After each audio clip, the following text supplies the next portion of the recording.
Now I will be explaining about how we converted the raw data into the refined data before feeding to the model. Here, we did mainly four steps: loading the data and pre-processing it, then feature engineering, and we splitted the data.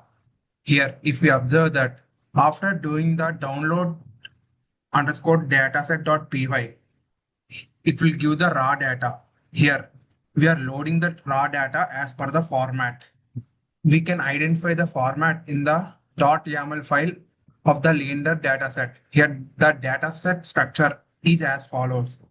There are mainly four data sources, and each source consists of the 55 assets of the data.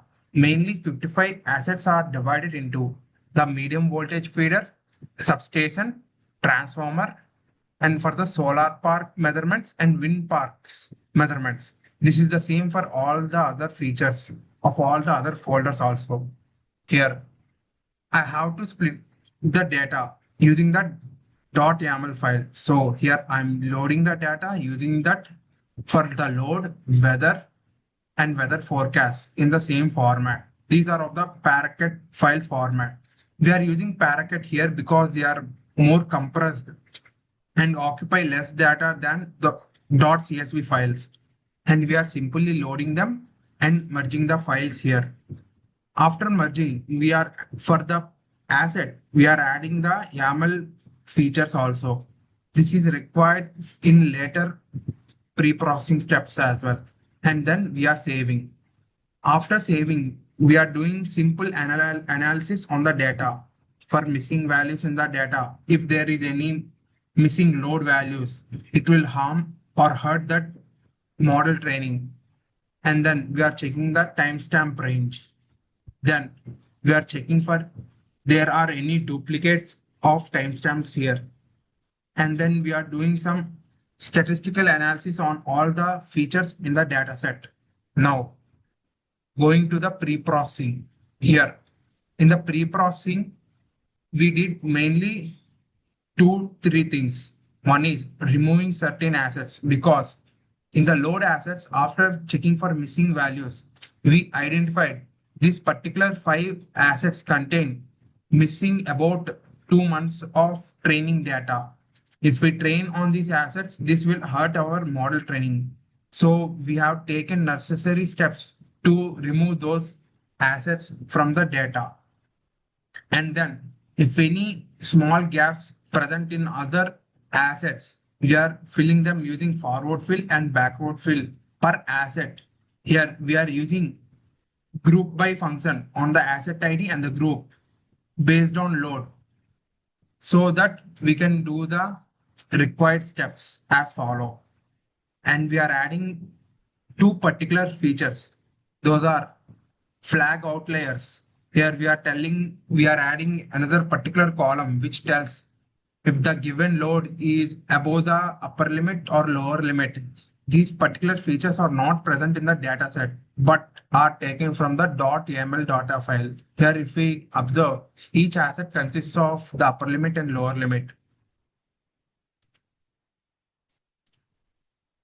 And next, we are normalizing the load per asset using the YAML limits. In the YAML, we got these upper limit and lower limit. Using that, we are normalizing the data. We are normalizing because if we not normalize, the model will give more weightage to these data points than the required. And then we are finally checking for any empty load rows. And then we are simply saving the file. Now we got some pre-processed the data.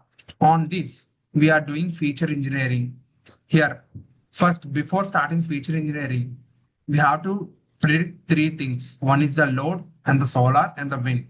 So as per the architecture, I am splitting the data into three tracks. One is for the load track, then solar and the wind track.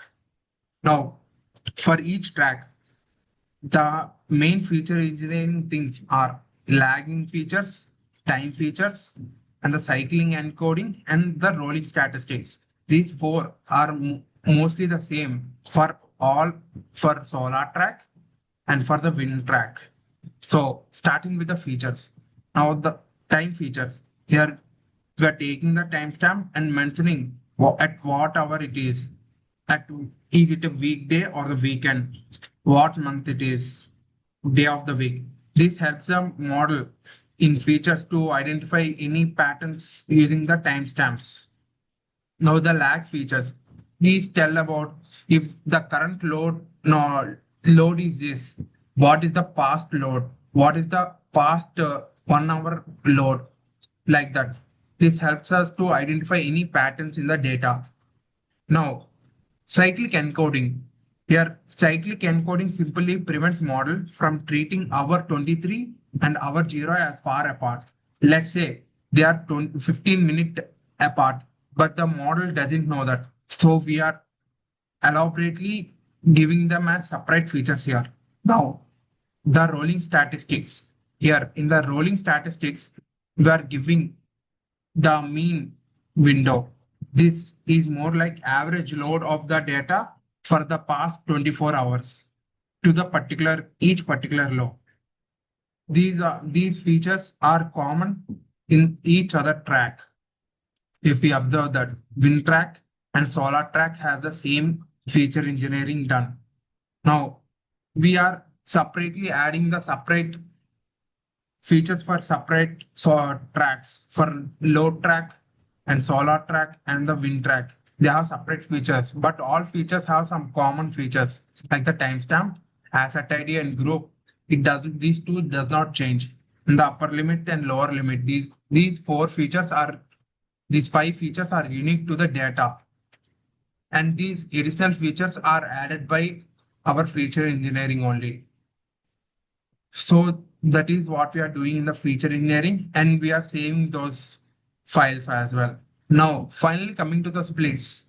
Here, initially the benchmark data set has a separate split where the training split has only 2 months of training data and the benchmark data is of 10 months.